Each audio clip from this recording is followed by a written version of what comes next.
On rêvait tous d'avoir la même combinaison argent qu'il portait dans Temps X. Comme Sheila, dis donc, dans Spacer, mais les couettes en moins. Willy Revelli met les points sur les i, matin, midi et soir, sur votre France Bleu ou francebleu.fr. 3, 2, 1... Ça y est, décollage réussi pour Igor et Krishka Bogdanov.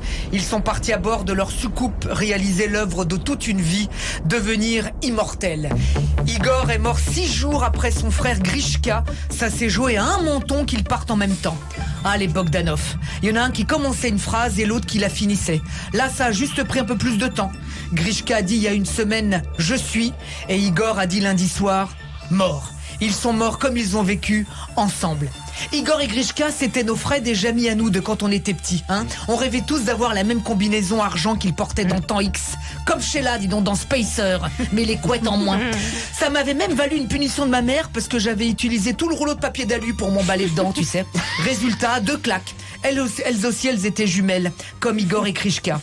Il y a 5 ans, les jumeaux avaient embarqué à bord d'un autre vaisseau tout aussi étrange.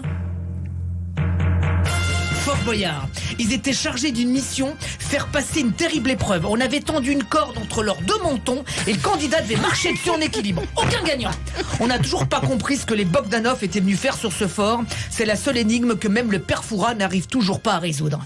Et puis un jour, dans la loge, entre 2 fous rires, parce que eux et moi, on riait tout le temps comme des fous, ils ont pris une guitare et...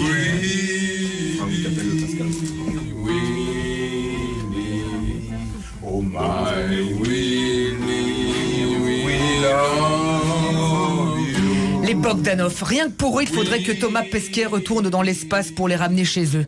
Comme E.T. dans le film de Spielberg. Parce que c'est sûr que ces deux êtres gentils, bienveillants, oh, pas vertueux, non, mais pleins d'autodérision et intelligents ne devaient pas être des terriens. Mais ce n'étaient pas des extraterrestres, non, juste des terrestres extra.